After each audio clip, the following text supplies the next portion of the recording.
You ever see a piece of sacred art and just wonder, what's going on there?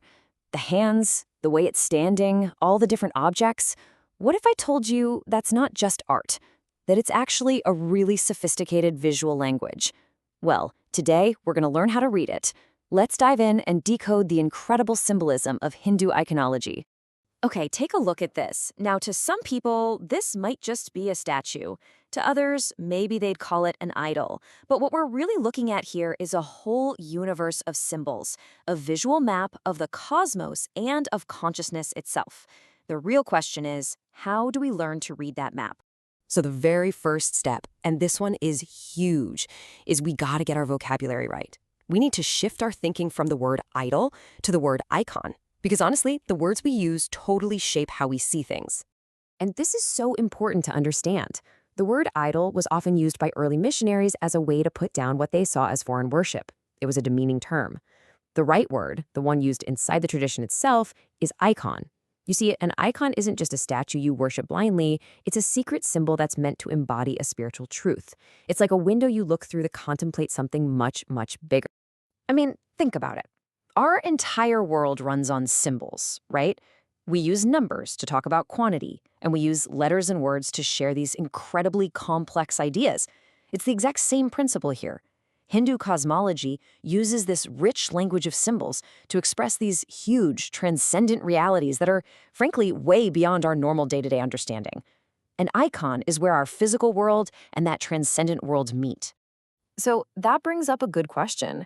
Why do we even need a physical form? Why not just think about the big, formless, infinite divine? Well, there's a really practical, psychological reason that's been understood for thousands of years. This ancient quote from the Vishnu Samyutta just completely nails it. It asks the most fundamental question about how our minds work. How in the world do you focus on something that has no shape, no qualities, no limits? Where do you even start? And here's the key thing about our brains, right? They wander a lot. If you try to meditate on a concept as massive as the infinite, your mind is going to drift off, think about lunch, or maybe just fall asleep. An icon acts like an anchor. It gives the mind a specific, concrete set of ideas and attributes to hold on to, which makes that deep, focused contemplation actually possible. And this isn't just some random collection of images. Oh no, there's an incredibly detailed system for classifying these icons. Every single form is designed to bring about a very specific spiritual state or feeling. Let's take a peek. You can classify these icons in all sorts of ways. You can look at their posture. Are they standing, sitting, or reclining?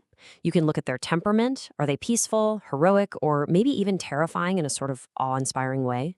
And you can look at their purpose. Is this an icon for a yogi trying to achieve mastery, or for a family looking for happiness and protection? Every combination tells a different story. Okay, so now that we've got the basic framework, let's learn some of the actual grammar of this language. I promise, once you get a few of these key rules down, you'll be able to start decoding these incredible images all by yourself. Let's start with posture. It's super important. So if you see a reclining form, that generally means absolute transcendence. Think of it like the deep, calm ocean, something totally beyond our everyday world. Now, a sitting posture, that shows the same transcendence, but with the potential to act in our world. And a standing posture, well, that's the divine in full-on action mode, totally present and engaged right here with us. And what about those forearms you see so often? This is where you really see the layers of meaning. Those forearms can represent having power over the four directions, north, south, east, west.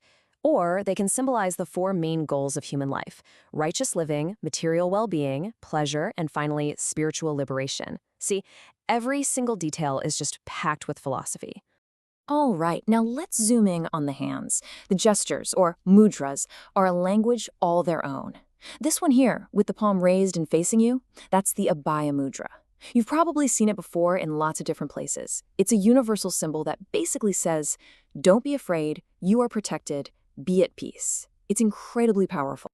And then you have this gesture, with the open palm facing down. This is the Virata mudra. This is all about generosity and grace. It's like the open hand of the divine, ready to give blessings and grant wishes. It symbolizes that divine compassion is this constant, flowing source available to everyone. Now this one, the Chin Mudra, is the gesture of teaching, and it is so deep. Get this. The thumb represents ultimate reality, and the forefinger represents you, the individual self. When they touch, it symbolizes their union. And the three other fingers? They represent the three impurities, like ego and illusion, that you have to overcome to achieve that union. It's a whole sermon in a single hand position. But the symbolism doesn't just stop with the figure itself, it expands outward. The entire temple is designed to be an icon. Just like the whole universe is seen as the body of the divine on a huge cosmic scale, the temple building itself is seen as the physical body that houses that divine presence here on Earth. And that brings us to our final idea, and honestly, it's maybe the most profound concept of all. Because for the true devotee, the icon isn't just a symbol. Through sacred ritual, it becomes something more. It becomes a living presence. And this is where that Sanskrit word murti comes in. It's so important.